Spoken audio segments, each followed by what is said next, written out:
One topic I haven't waded into much myself yet is Doombolt. Yes, this spell got a pretty significant buff in the most recent patch, and right now, I think, if I'm not mistaken, has been banned from a lot of domination tournaments. I don't know if it's banned under the Fruit Rules, kind of Land Battles Conquest rules set.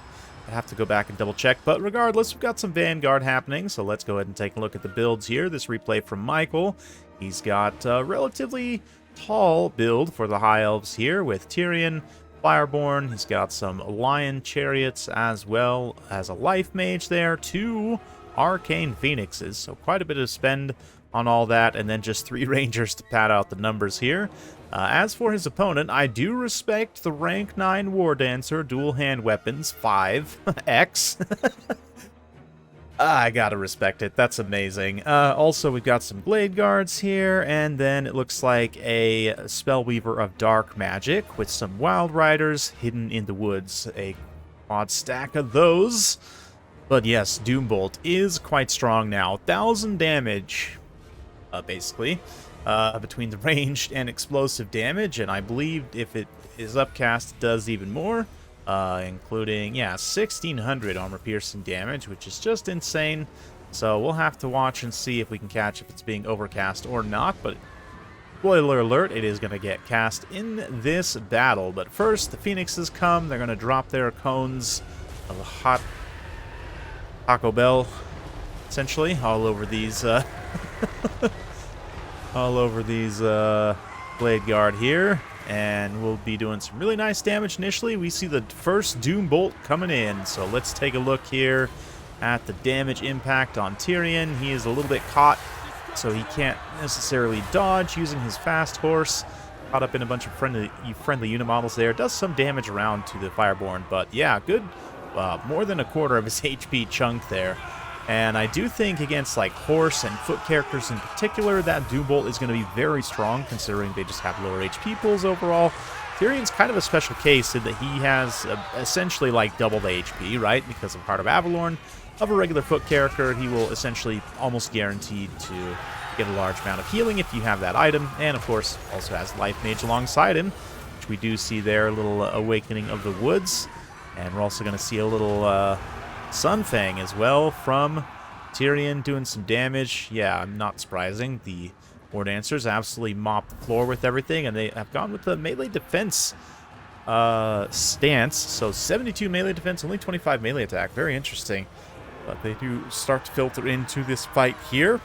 Another Doombolt going to come in and land on Tyrion's head. We'll watch this one up close before we take a look at the impact on his health. And let's see here. Oh, is it going to fall? On cast time on that. Hits him in the head. There you go. And yeah, down to about half HP there. Faint and Riposte, of course. I'm not going to do anything against that since it is magical damage. Bypass that physical resistance.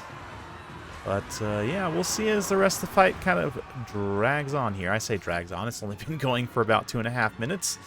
But yeah, it is largely turning into just the chariots and the single entities trying to continue to fight. The chariots are operating with some success here, actually kind of riding around in the lines. And of course, the War Dancers, even with their high melee defense, even with, you know, their rank 9, are still going to take impact damage from the chariots as they roll around there very cost effectively. Yeah, already paid for themselves, pretty much, those Lion Chariots have. So they're going to now run back and try and disrupt those archers once more as Tyrion eats another Doombolt to the face. And again, due to the fact he's kind of caught in an engagement when it happens, he can't really move. Does get the Heart of Avalorn as soon as it lands on him, though. So again, basically guaranteed to more or less heal cap. Not quite, but pretty close. And Tyrion's just going to eat all those Doombolts, which, you know, I'd have to imagine, yeah, the Spellweaver of Dark Magic getting insane value, just, you know, basically going to 2x Tyrion's value from just hitting him with the Doombolts. Let's see here. The chariots continuing to ride around, kind of getting somewhat ridden down by the Wild Riders themselves. Going to see the Phoenixes, Tyrion run on in. You can see the Awakening of the Wood in the distance there, trying to damage and control those Wild Riders a little bit. Largely just leaving those War Dancers in the dust. The infantry conundrum, of course. Flaming Phoenix Cone of Hot Diarrhea also landing all over those Wild Riders, doing some massive HP damage to them. So, yeah. High Elves punching back right now pretty effectively, but they're all bunched up. This would be a beautiful opportunity for a Doombolt to hit. Yep, like all the targets. It'd be hitting the chariots, probably get some explosion damage on these other single entities as well, onto the Fireborn. So the High Elves kind of make their stand here. Yep. Blast there actually did take down a couple unit models for the Fireborn. And Tyrion himself getting dangerously low. Fireborn actually get routed by that. And it's going to come down to the Phoenixes, probably. I mean, we'll see. The Lion Chariots right now continuing to ride around and get their job done of butchering as many of these Wood Elven infantry as possible. They actually managed to shatter some Blade Guard. So from a win condition perspective, that's super important to get rid of those archers, not allow them any ammunition to fire at Phoenixes here. And now the Lion Chariot's getting caught in a darkened double-prong ambush from the Wild Riders. Glowing eyes in the woods. Looks very spooky and thematic. The Woodsmen of Trace there. Not the Wood Elves. The Woods Elves. Okay, that makes no sense. Anyway. Mage of Life gets routed off here. The Lion Chariot's also getting routed off. So yeah, we're going to fast forward as it turns into Phoenix time. Phoenix here dropping some more cone all over that Wild Rider, trying to finish off their leadership.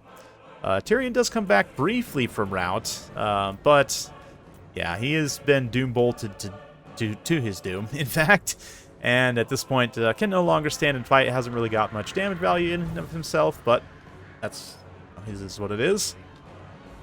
Alright, so we'll see. Yeah, one Phoenix here, engaged on the far side with these Wild Riders. A little bit caught up. The other one here, unfortunately, is not able to capture the point, as in Domination. Flying units not have any capture weight. But let's fast forward a little bit as both of these units kind of grounded out and see what happens. Both units also have their rebirth still available as well. That one manages to actually terrify away the Phoenix, and we do see the Doombolt there swing and miss on the Arcane Phoenix as it's just pathing straight through the sky. So units with high enough mobility and flying units in particular will be pretty tough for the Doombolt to hit. Most of the time we saw Tyrion there, he was caught up in an engagement or surrounded by friendly cavalry or otherwise couldn't really move out of the way to dodge. So, yeah, Doombolt definitely going to be more effective against characters in a situation like that, or, like I said, especially foot characters who can't move out of the way and dodge effectively. But, yeah, both the Phoenixes here come in. They're going to do some massive damage to the Spellweaver here, rout her off, and let's continue fast-forwarding as they look for the next critical engagement. One of them going to chase the Spellweaver off, the other one going to keep up the fight against the main sort of blob of enemy troops. But as soon as it gets its rebirth, you can see a bunch of the Wood Elf units actually terrify and rout away. And then there's basically just one healthy War Dancer left. And yeah, this thing's going to get back up into the sky and come back from rout. And immediately once it does, the Wood Elf player concedes, which, yeah, I understand. There was no chance of them winning with just the War Dancers against those two Phoenixes, one of which still had yet to heal. But, yeah, I mean, maybe, I don't know, maybe there's a chance they can hold their leadership, but considering only one of them was decently healthy, kind of get the concede there. But ultimately, Michael able to win, weather the Doombolts on Tyrion, and win with the Phoenixes in the late game. Beautiful performances also by the Fireborn, and also, in particular, by the Lion Chariots. Chariots are one of those units that, against the Wood Elves, their light infantry really suffers to Chariots, and need that mobility to protect them as much as possible. The Wild Riders got a little bit caught up, fighting other things. They definitely mostly pay for themselves, but as a result, even still the Glade Guards do an okay job paying for themselves. The War Dancers, on the other hand, I mean, let's check after the fact how much a rank 9 War Dancer costs. But yeah, overall, great performance from Michael. Nice to see. Should Doombolt be banned? I'm probably not the one to make that call, honestly, at this point in time, but I do think that I can see why some people would advocate for that. But anyway, yeah, let's just quickly finish up with the Wood Elves. War Dancers, yeah, 750 base cost is pretty high, but they're, yeah, like 1,000. So, yeah, didn't quite pay for themselves, but still, nonetheless, Very interesting choice. And hopefully you enjoyed that. If you did, be sure to like and subscribe. Hit that bell notification button. Every time I upload a new video, you'll be notified. Thanks again. See you next time.